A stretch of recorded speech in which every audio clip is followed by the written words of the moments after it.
feel like we haven't talked. I haven't seen you in so long. It's been almost almost a week and a half now. We did it. Yeah, it's been 10 days. Which Fuck. We never go this long without talking to each other. Which I had the man, it was me. So literally came back to Toronto, decided to come back to Toronto last second. It was Congrats. all up and Congrats. It's hot as balls. So it's hot. How's your office? Is it air conditioned? It is, but I feel that because some days it's hot in here and some days it's really cold. I hear it you. just depends on what day you feel. So everything's fucking thrown off right now. I want to see what it is right now because my place doesn't have air conditioning. Yeah, it feels like 34. Right. Bro, holy shit. 34? That's disgusting. Ew. You look hot. It's 30. You look hot right now. It's 32. Feels like you look like you've been in the sauna. You look like you've been in the sauna all day. Oh well, I have. You got a haircut. You got a haircut. And I cut my hair last night by myself. You cut your own hair? Yeah, because too bad I'm in Ontario and everything's closed. Dude, okay, I probably can't say that on the air. I was gonna say we got some. I can hook you up. There's definitely loop arounds. There's loop arounds, but things are opening on Wednesday, Yeah. I think, or something. Whatever. But I think right, we're supposed to be back to normal, right? Mm-hmm. And then today I super low energy, but I got my coffee. The heat, woke up sore throat, not feeling the greatest, but I poured a coffee. Dude, I've been fired up. Dude, I've been feeling like shit lately, like absolute dog shit. I've been feeling so tired. Do you usually feel that way more in the summer or the winter? I don't know. I haven't really been paying attention. It really hit me last week. It's also the end of the quarter technically, so it actually is the end of Q2. I think it's just been absolute roller coaster ride of a Q1 to Q2, and ultimately our progression over the last quarter. And I think we've also just onboarded two absolute gems here who nice are one in the room right now. But with D and Tim, and I don't know, that's just taking its toll on me. I think just getting everything organized, to be honest, and feeling better. Yeah, getting exactly. them onboarded. Getting them up to speed, onboarded. I mean, they're super bright guys. They picked it up really quick, thank God, or I would have probably died. But it's different, right? It's you gotta hand off some stuff, delegate some stuff, trust them, and ultimately just it's interesting, right? It's you do so many things and you're comfortable with doing so many things, and then ultimately it's you got to hand off those things too and trust the people that you bring in to perform as well. So it's this is an interesting process. But the whole, I don't know what it was, man. I took the whole weekend off. Well, not really off. I was here working on the weekend, but off from going out and seeing friends and shit like that. Right. And felt better today waking up. Also got really back into running over the last week. So good. That felt good. Good. I was coming a fat fuck. Let's unpack. No kidding. Let's unpack the what happened. So you had a hackathon, but you closed some event. What was that Instagram post? Greencube closed its seed round. Yeah, so we officially did it. We closed actually a month ago, but our branding officially came out last week, which is awesome. And we're doing a full press. Is fire. Bomb, eh? How bomb is it? Fire. I think it's gross. I'm gonna get some t-shirts and shit made up and hats and stuff. It's nasty. The G's sick. It's really cool. It's literally the cube, and then the color too. See the color of your T right on this screen here? I hate that color. But hate it. You have it's a cool green. Transparent cool green, and it's really it's nice. Really cool. It's fucking sweet. Yeah, we hired this sick branding firm out of Silicon Valley, and they've worked with Uber, they've worked with a bunch of sick tech companies, and they know what they're doing, right? Yeah. So Yeah, I was really fired up when I saw the G. It actually is. If you look at the old Uber logo, old Uber logo is actually backwards, kind of like that logo, but then we made it our own, flipped it away around, and cut out the square, which I thought was kind of cool. So we really wanted to hype up like AI side because it's a massive component to obviously our value proposition, like as a company, and also I think we're like one of the only companies like now I would say that, especially in our space with marketing, that really pushes the AI envelope and puts that out there first.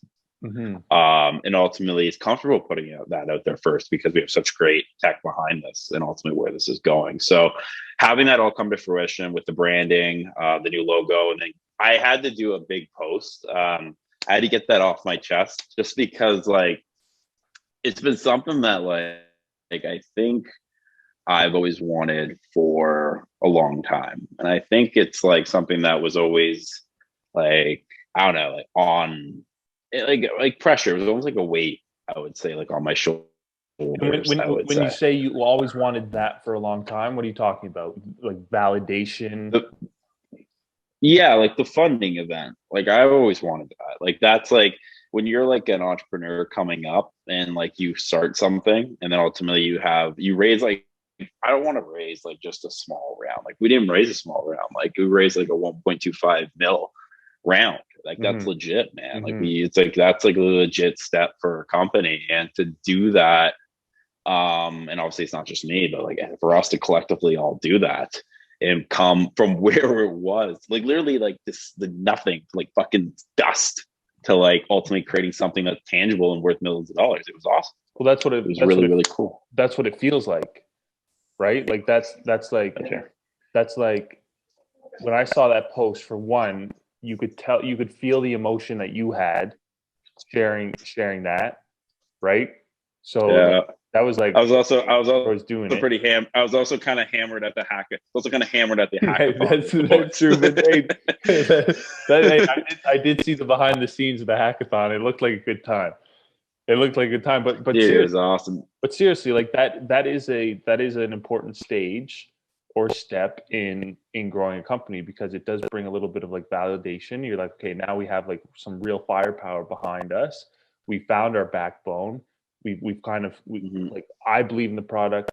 Like Troy, you eat, breathe, and now other people are starting to catch on too, and they're like, Greencube's up to something here. Right. Get in. And I think that's it, right? Like I think also like it wasn't right to announce it.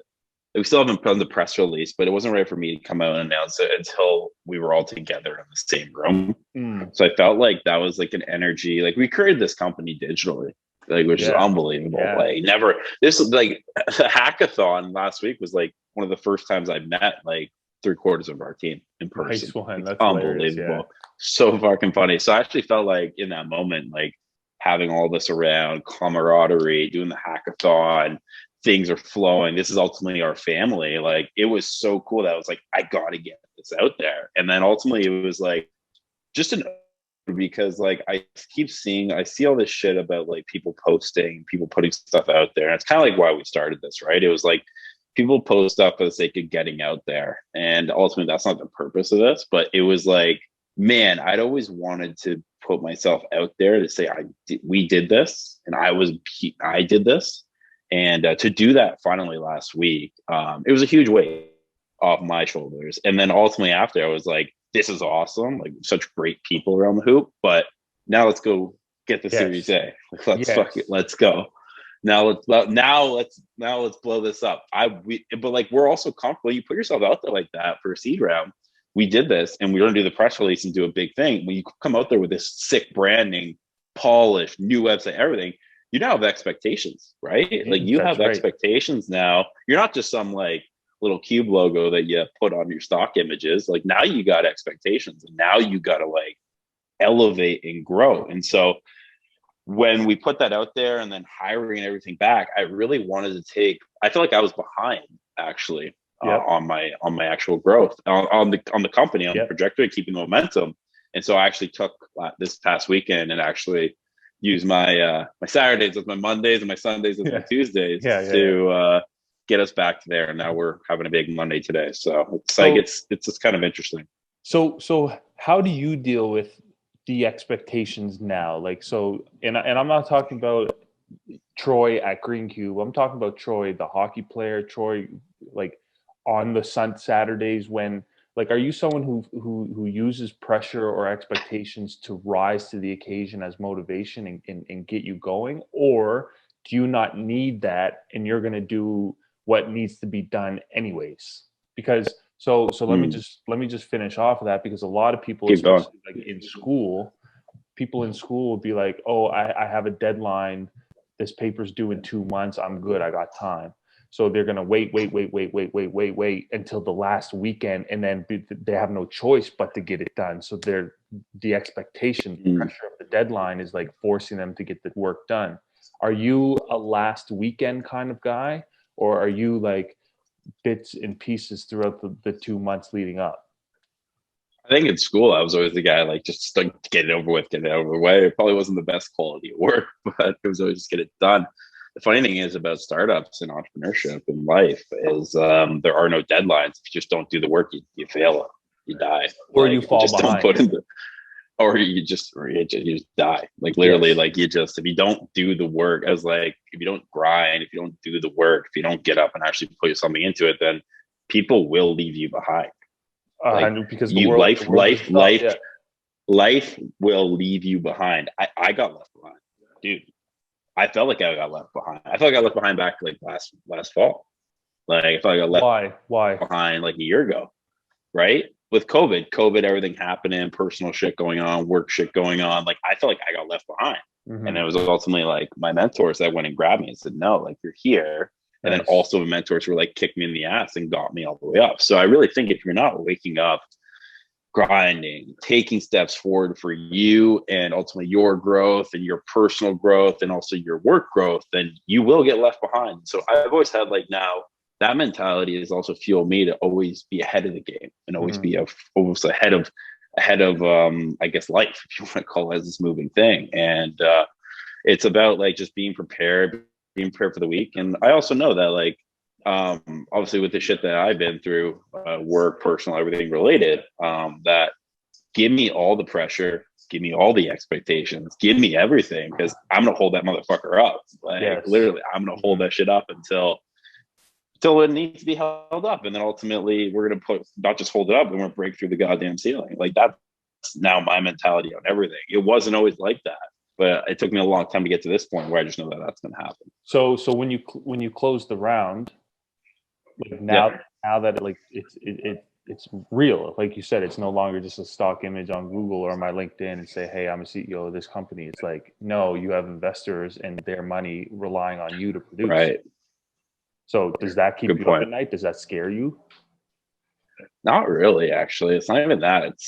It's kind of, maybe that's a selfish thing, but I think the investors, if that kept me up at night, the investors probably would never put money in us. So I think ultimately it's just like, what keeps me up at night? I don't really get kept up at night, but I just stay awake because I just want to keep moving forward and keep getting better and keep pushing, keep grinding. Like I was listening to, it's funny, just popped up my news feed today, like a Joe Rogan thing. And he was just like, they're like, well, they asked the person, like, what are your goals? Right? Like, where are your goals? He's like, I don't fucking know. I just wake up every day and I grind. I'm good at this shit. Like, that's it. Like, that was what he said. And like, I was like, man, I fucking resonate with that so much. It's like, I just get up and I go and I just do. We have goals, but like, you just put in the work, man. Just put in the work and it'll come. Yeah. And one of the worst questions that I hate when people ask me is like, hey man, like, what do you want to do in 5 years? Like, what is Tristan Ross going to be doing 10 years? Well, I don't know. I just know that each and every day I'm going to, like, for one, start with my passion. Like, what am I most interested in? I want to focus there. 2, I'm going to try to get better each day, no matter what it is. And then 3, I'm going to try to do new things that make me uncomfortable in the areas that I like. Right. And so doing that over the course of 5 years will take me somewhere. I know that for sure. It's going to bring me to a new place, a better place, a more, a smarter, more wise, more experienced, a better communicator, a better people person, if I continue to do those things every day. But I think I also like I do struggle on where I have my days where I need some of that extra expectation or deadlines to be like, no, you can't take today off. You can't just lie in bed even though you want to. Like, you have shit you need to do. I'm wondering well, finish your thought.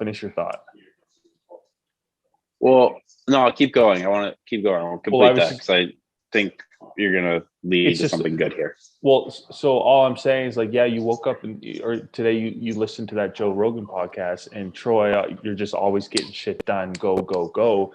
I think if someone were to hear this conversation without any context of who you are, what you've done, your backstory, they'd be like, man, like that's how you burn out.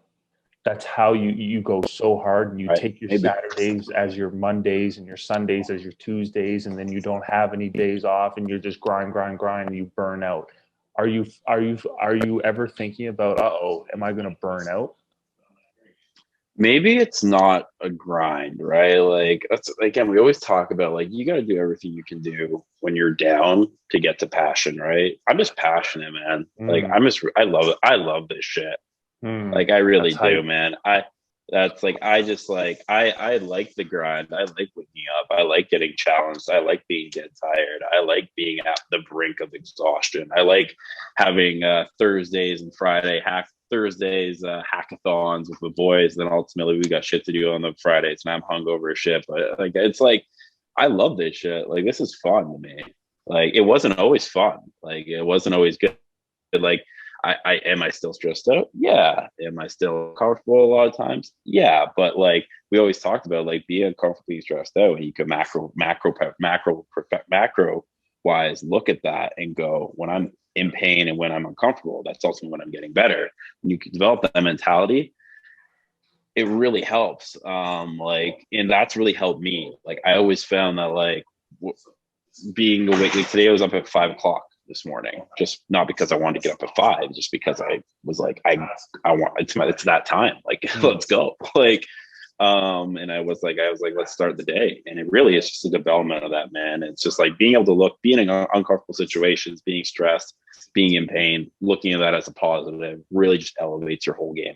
It does. And clearly you recognize when you're feeling that stress and when you're down in the dumps, you're like, oh shit, like I'm growing, I'm getting better right now. And so like, I think that's what athletes, I think. Not in the moment. Like, that's the thing, right? It's like, I'm not like, everyone's like, wow, Troy's the most positive person in the world. No, I'm like, I am tough to work with sometimes, man. I'm like, I act out still, but like I can then take 30 minutes after the fact. I'm getting better. Maybe that goes to 20 or 10 minutes later down the road, but I can retrospectively look at it and go, okay, wow, okay, that was a moment that, okay, you weren't your best, but like, that's good. That's really good for you. You're going to be better now. That's like, right. That's how I look at it. And this is just me trying to unpack. Again, I'm always trying to think of someone who doesn't have the same level of context that I do to the conversation we're having.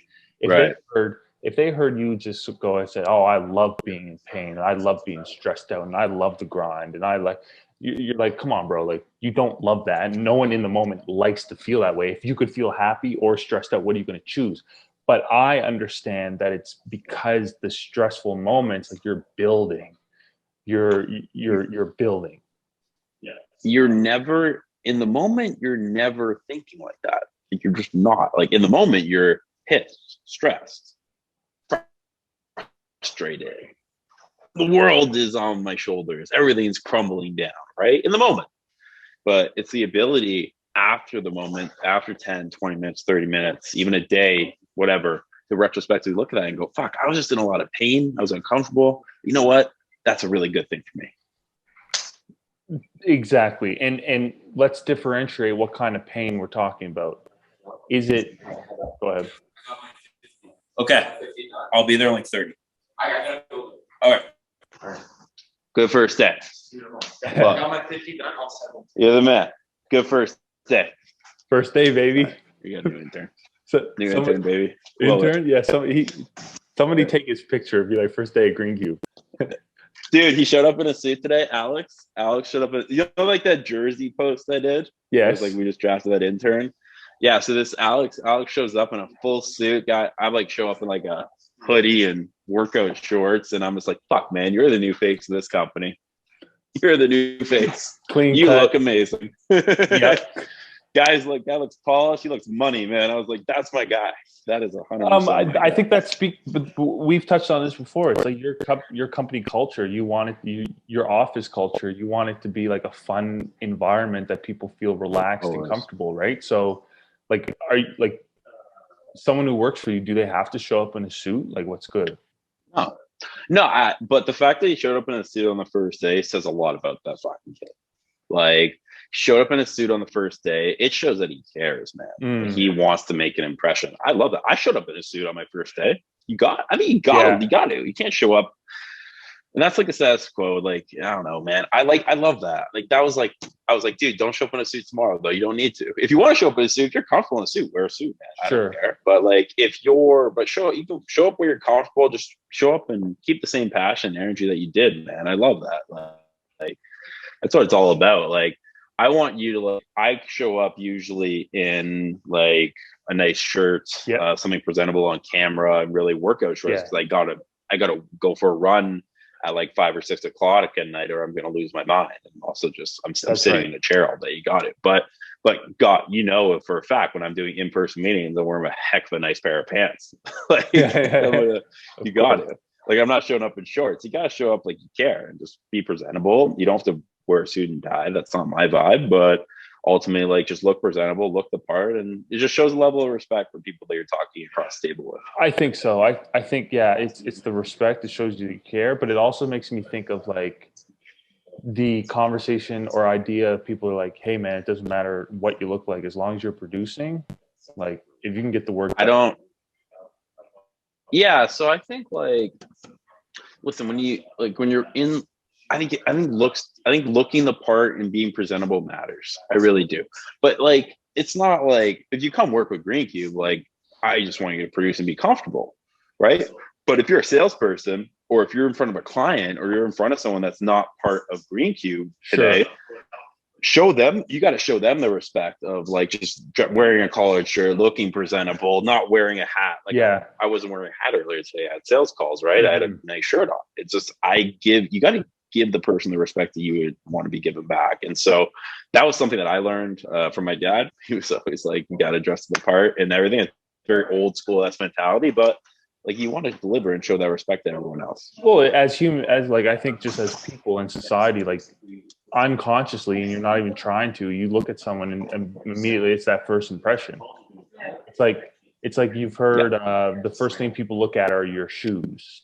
And so if you're wearing shoes or something, it's like, and it's not like we choose to be like, yo, bro, what kicks are you rocking today? What heat you got? It's not even that. It's just like, I'm making a first judgment off the first couple of seconds. It's like a bad haircut or something like that, right? I agree. It is important. It's a respect thing. Yeah, and it's like, listen, like, it's not like you have to have the best haircut in the world. You could think it's the best haircut and just make it look presentable. Like, it's not like you have to dress up for someone else. It's you dress up for you, but you dressing up for you shows respect to someone else. So that makes sense. Agreed. Right. Troy, you ever going to take like a 3-month vacation one of these days where you're just like, man, I need to just disconnect from the entire world and I don't want to think about Greencube at all? I'm going to do that when we sell this fucking thing. So when the $1 billion check comes in, eh? Yeah, exactly. I think, like, I'm not going to stop until, like, I have like my friends ask me, like, hey, let's go on vacation. Let's take 2 weeks. Let's take 3 weeks. I don't think I could, man. Like, to be honest, like, I want to see this all. And maybe it's my personality, right? Like, I'm going to see this thing through until I'm gone with it. And that's, you know what? It's tough because you might lose friends, you might lose loved ones in, like, relationships and stuff like that. And you might, but it's always like just setting the expectations that I'm really invested in me and this thing, and this is really good for me. Setting that expectation, people will fucking get behind that, and that'll really resonate with people. Actually, people will respect you more Be really into that. I think so, and I think the big part is like it's your choice. It's not like someone else is telling you you can or can't, or you have to stay here until you're 35. Like it's because you want to. Well, I'm not going to be here till I'm 35. We're going to get out of this thing in like 2 years, 3 years, probably. Hopefully, knock on wood. That would be good. Well, that's what I think. I think that's an attainable goal. We're going to push it to that goal. We've got it this far, and like I said, I'm going to push it. So like I said, I'm not. Yeah. Well, I'm just saying, is that what like startups? So if we're talking in the world of startups, is the goal always to exit a startup, or is it to, if you're a founder, you want to like, how many startup founders do you know that, let's say, I don't know, think of Amazon, like, oh yeah, look at Amazon. Look at Jeff Bezos, the founder. He's still with the company instead of like selling it, or Facebook, you know. Where's your mind when it comes to like hitting an exit versus like riding it to like you're 75? I'm not riding until I'm 75. I don't think I ever will, but like, I don't know, maybe if we become like an absolute conglomerate and just start sucking up all these different lines of businesses and different industries and companies, then maybe. But like, I've had multiple passions, right? I have multiple different types of passions. This is one of my passions today. Will it be my passion in 5 years? Maybe. Will it still be my passion? We'll see. But ultimately, like, I don't think you'll have an answer for that, right? I don't think, I don't know. Like, I really don't. Like, it's like Joe Rogan, like today, when he's like, 5 years down the road, like, what are your goals? Like, I don't know. Like, I have no idea. Maybe I'm not with Greencube. But like, I have always had like a kind of a vision and plan where I go bust it for 2 or 3 years, grow this thing to some point, a decision point, really, right? Like you grow it to that decision point. First 18 months, right? It was busting your ass to get to the seed round, decision point, right? You could always failed and left, right? Up until that point, got to the seed round, decision point. Next step is bust to the Series A or B or go public. 1 or 2 years, however long that takes. Might take 8 months if we hit our numbers. Decision point, right? I think you bust your ass and you keep grinding until you hit decision points or forks in the road, and then it's just up to the team and everyone collectively to say, okay, do we keep going or do we not go, right? And so, really, I guess that's it, right? It's never like, hey, I'm gonna be with this company till I die. It's you keep busting your ass until you get to a decision point. You earn that decision point. It's like leveling up or getting to another stage. It's like when you're playing a video game, you get to another stage, get to the boss level, right? We're just gotta get to the next level, and then we'll make a decision as a team. It's like deal or no deal, right? You get offered. You're like, no, I want to keep going, or you could exit, take the money and go. Well, I guess it's like deal or no deal, but like hopefully your odds keep trending up. I know, hit the million on the next one where you suck back down. You see the zero. I think, yeah, exactly. I think like organically, and I feel this because I'm very in touch with like me, and I'm very in touch with like the company and where we're at. I think like you'll know when it's time. And I really think that. I think you always hear about athletes saying like, I know when it's time to retire. I'll know when it's time to move on. I think I'll know when it's time to move on from this, and I'll know it's time to go to the next phase. But I'm going to make sure as a team and collectively we bust our ass till we get to the decision point where we have the opportunity to say whether it's time to move on or time to go somewhere else. But you have to earn that. You have to earn that decision point. Yeah. And hearing you say that makes it's like each time we do a stay hot act, it's like I'm learning a little. It's a little piece, and it's making the picture a little more clear. And where's Troy? I'm learning, man. I'm learning. Like I never actually thought of it. I swear. Yeah. How cool is that? That was really cool. Like I've never thought of it actually that way. That you bust your ass to a decision or like an opportunity point, right? Like a fork in the road. Like I think that's sick. That's really cool, right? Like really busting your ass till you have a decision or multiple decisions or 4 decisions. Like that's great. It's like Miracle on Ice when he's like drawing up plays and he's like, boom, he could hit it, boom, boom, boom, boom. Okay. It's like you got four options, man. You got 4 options on one play, but you got to earn it to get to that one play, right? You got to earn it. You got to get that time zone, get to that one play where you have those options. And in the moment, like I would even think that you don't you kind of know you're at a decision point, but at the same time, it's a lot easier to recognize those decision points when you're looking back, right? So let's take us back to COVID or something. I guess for me, I was met at a decision point when I was in Nova Scotia before I moved to Toronto back in August. Right. And now that I look back, now that I'm here almost a year later, I'm like, wow, that was a pretty big decision point. Imagine if I didn't come to Toronto, I probably wouldn't have met Troy. I wouldn't have but in the moment, you don't know what lies behind the other side of the door. So you don't, man. And that's yeah. like the scary part. And that's the exciting part. And that's why I have so much like fucking respect for people that take risks and jump, right? Like, I met a guy, I'll talk about my big turning point in 2 seconds, but I met a guy in the park, at Stanley Park, like 2 weekends ago, and he was out there spinning. Like he's DJing with his buddy, and one of the buddies was like, yeah, I know, I was actually working for a startup in like San Diego. And this guy's spinning, DJing in the park, right? And I'm like, well, what were you doing? And he's like, I was selling yarn online, like yarn, right? And I was like, dude, like I said to the guy, like, well, first off, you can sell yarn, you can sell anything, so that's awesome. And second off, like I told the guy straight up, man, like this is how like bold I am now with people. I go, I have so much respect for you that you actually took the jump from Toronto or just uplifted your life to go to San Diego for this thing and learn. I was like, how was that experience? And he goes, man, I grew so much, right? Like I took that step and I put it on the wrist, right? Yeah. Ultimately, the business blew up. And the yarn business didn't work out, but he took a step from going from Toronto to San Diego. It's all part of the journey, man. Agreed. It's all part of the journey. And then my big thing was like living in Ottawa, like actually like setting expectations last summer. Like I was going to be there. I was going to live there. And then ultimately a big decision point, mentor kicking me in the ass saying, hey, come back to Toronto. That was my decision point. And I'll never forget that, man, because I was on a trajectory of life that was totally different than the trajectory of life today. Crazy. And I'm happy that I chose, I'm very happy that I chose this directory in my life. Oh, I'm really happy. I don't blame you. But like, that's exactly what I'm talking about. It's like, that was such a big decision point. But at the moment, I don't think we really know how important some of these decisions are. And that one fucking hurt, man. Like that one hurt. Like I was invested personally in that city, invested everything. And I made that kind of got kicked, kind of got pulled out of that situation. Yep. Right. And that one hurt, man. That's where like I really went low. And then ultimately, but that opened, I had to pave my own road on that front to come back and ultimately paving that road.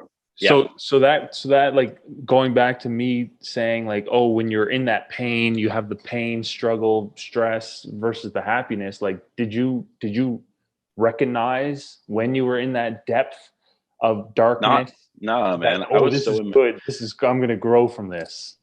No, man, I was so immature then, right? Like I was questioning everything, right? We always talk about like the questioning phase, and like being at the depths, being at that. And like, that's what makes the story and the journey so fucking awesome about this, right? It's like, I didn't recognize shit. I was just in a shitload of pain. Like I was hurting. And then ultimately I took a step one day, and then I took two the next day, and 4, 8, 16, 32. Eventually, oh shit, got a client. Oh shit, oh, client left. Oh shit, got another one. Okay, then went to this and that. And then you just build, and you build. And I don't know, maybe it's stubborn. Maybe it's being stubborn, but man, like it's you got to hit low, man. You got to be in a situation where you're at the lowest of the low and pulling yourself out of it. And but this is where the value comes. Is the value comes from now that you've already been there and you've made it through the other side of it, and you saw how much you grew from that dark moment.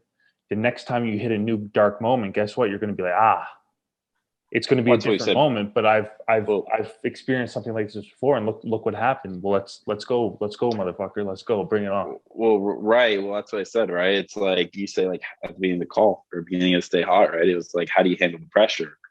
Like back then, I didn't know if I could. Now I just know that I'm gonna hold that motherfucker up. Now you know you're built for it. So the next time pressure comes, like the pressure of the seed sage, like bring it on, baby. Bring it. Let's go. I want it. I want all the pressure. Give me all that. I do need to ask you about your Yankees hat, because for one, I see you posting like right. box tickets in the Blue Jays every week. Like, what's going on here? Dude, I like. Come on, it's a nice hat. Like, It's I a like, great. I'm a It's little a great stylish. hat. Come on, you got to be a little stylish. I actually do like. I like the Yankees a bit. Like, I mean, Jays are my team through and through, but I think I like the Yankees represent. Like, they're the mecca. They're powerful. I fucking love New York too, man. Madison Square Garden, like Madison Square Garden. Like, I saw a Knicks game there. I saw a Rangers game. Like the Mecca. It's literally called the Mecca.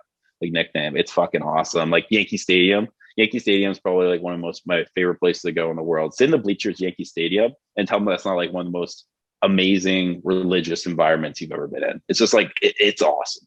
Well, so yeah. A couple of years ago, my brother and I had Yankee tickets, and we went, and there was a rain delay, and the rain delay was like 3 hours long, 3.5 hours long, and he's the worst sports fan. He hates sports, like waste of time. Like, what are we doing? Why are we going to Yankees game? But I was like, no, Patrick, I don't think you understand. This is like the Yankee Stadium, like nuts. Anyway, I didn't get a chance. I got a hot dog and a beer and walked around, and then it was like, let's leave, because it was have you ever seen a game? I've been to. We're going back. I'm fucking taking. Buddy. No, we're going. Yeah, I'll take everyone to New York to go. Love MLB games. It's arguably love. It's arguably one of my favorite sports to watch in person, because the atmosphere is just so like it's not loud in your face. You're just there with your boys, and the game's going on in the background. Incredible. It's also the baseball game. You can do date tests, right? So I have this thing. If you can take a girl to a baseball game or a guy to a baseball game, and ultimately you can last 9 innings and it's not awkward, it's very organic, that's when you know. Wow. The baseball test. I never use that one. Use that one on the next. But you gotta use that one on the next date. Oh my God. I wouldn't even have thought to be like, hey, do you want like the baseball test? But it makes so much sense, because it's not like you can go to, it's like going to the movies on a date. Like, what are you doing? It's just like the movies is shit, because the baseball game is great because you can actually like be in the game at some point, have a conversation. Hey, you want some drinks? You want some food? It's like, it's a very good social environment for that thing. And that's it. The baseball date. Put that one on Stay Hot. Stay Hot's turning into a dating show, baby. come get all your tips and tricks inside. All the best date spots. Fuck. Now every girl I take to a baseball game is thinking I'm gonna test her now. They're gonna know. Oh, you're only bringing here to see. Yeah. Yeah. No. They wouldn't make it to the game. when do the are the Jays coming back? Like, where's the MLB in Toronto? Where is that right now? So it's funny, right? Like I was at the Marriott for drinks like last week. The patios are open. So I went in to go to the bathroom, and it's right attached to the Rogers Center there. So that's how you can see into the field. So I went in there. It's funny. I was there like 2 weeks prior for drinks, and then ultimately nothing in there, right? No turf, no dirt, anything. And then all of a sudden, now we're getting vaccines rolling up here. Everything's moving. And then I go back inside last week and I go, oh shit, lights are on, turf, dirt, mound looks like a pitching mound. Looks like someone could pitch on that tomorrow. So I'm like, the boys are coming home. Yeah. They gotta be coming home. So I think hopefully by the first week of August, like late July, the boys will be back, and hopefully we have some people in the stands. Like, I'm fired up for that. Oh man. No, I think this year we'll have games. I think so. Because I went to a baseball game with my boys last summer. We always do like a boys trip in Toronto. Yeah. And I've been to more MLB games than I have been to NBA games. Oh, dude, Jays games are sick. You go there, you drink a beer, you drink a pint every inning, and by the end of it, you probably can't stand. But it's like, dude, it's such a great experience. Like, I think. And like, listen, there's people that like can't hate baseball. It's the worst thing in the world, but I love it. It's like, I fucking love it. Yeah, it's more than the game. It's more than a game. It's an experience. It's religion. It's like, I fucking love it. Like, I don't know. I'm a weirdo though. We're both weird. We can be fucking weird. I love it. I love being weird. It's fun. I love baseball. I want to go to a game so bad. I want to go to a game right now. There was one last thing I wanted to ask you, but yep. I can't think of it right now. So if there's anything, okay. so if there's anything on your mind that you want to spit out before we wrap this up, you let me know. Fuck, man, I'm good, baby. That was good. That was 8.